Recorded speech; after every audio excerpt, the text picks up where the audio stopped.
ಇವತ್ತು ನನಗೆ ಹುಷಾರಿಲ್ಲ, ವರ್ಕ್ ಆಗಲ್ಲ ಅಂತ ನಮ್ಮ ಮ್ಯಾನೇಜರ್‌ಗೆ ಫೋನ್ ಮಾಡ್ಬಿಟ್ಟು ಹೆಂಗ್ ಹೇಳೋದು? ನಂಗಂತೂ ಅಷ್ಟೊಂದು ಫ್ಲೂಯೆಂಟ್ ಇಂಗ್ಲಿಷ್ ಬರಲ್ವಲ್ಲ.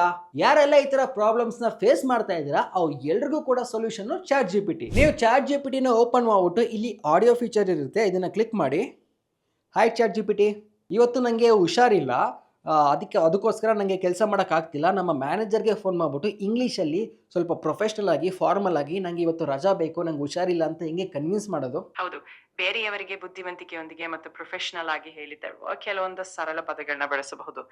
ಉದಾಹರಣೆಗೆ ನೀವು ಹೇಳಬಹುದು, "Hello, manager's name. I'm not feeling well today and I believe it's best for me to rest and recover. I kindly request a day off. Thank you for understanding." ಇದೇ ರೀತಿಯಲ್ಲಿ ನಿಮ್ಮ ಉದ್ದೇಶವನ್ನ ಸ್ಪಷ್ಟವಾಗಿ, ವಿನಯಪೂರ್ವಕವಾಗಿ ಹೇಳಬಹುದು. Thank you. So ಗೊತ್ತಾಯ್ತಲ್ಲ, ನಿಮಗೆ ಯಾವುದೇ language ಬೇಕು, ನಿಮ್ಮ ಮ್ಯಾನೇಜರ್ ಜೊತೆ ಇಂಗ್ಲೀಷಲ್ಲಿ ಮಾತಾಡಬೇಕಾ, ಇಲ್ಲ ಬಸ್ ಸ್ಟಾಪ್ ಹೋಗ್ತೀರಾ ತಮಿಳು, ತೆಲುಗು, ಮಲಯಾಳಮು, ಹಿಂದಿಲಿ ಮಾತಾಡಬೇಕಾ, ಎಲ್ಲದಕ್ಕೂ ಕೂಡ ನಿಮಗೆ ಲ್ಯಾಂಗ್ವೇಜ್ ಬಂದಿಲ್ಲ ಅಂದ್ರೂ ಚಾಟ್ ಜಿಪಿಟಿನ ಯೂಸ್ ಮಾಡಿಕೊಂಡು ಕಮ್ಯುನಿಕೇಟ್ ಮಾಡ್ಬೋದು. ಸೊ ಎ ಇಂದ ನಾವು ಒಳ್ಳೇದಕ್ಕೆ ಯೂಸ್ ಮಾಡಿಕೊಂಡು ಮುಂದೆ ಬರೋಣ ಅಂತ ಹೇಳ್ತಾ ಈ ರೀಲ್ನ ಪ್ರತಿಯೊಬ್ಬರ ಹತ್ರ ಕೂಡ ಶೇರ್ ಮಾಡಿ.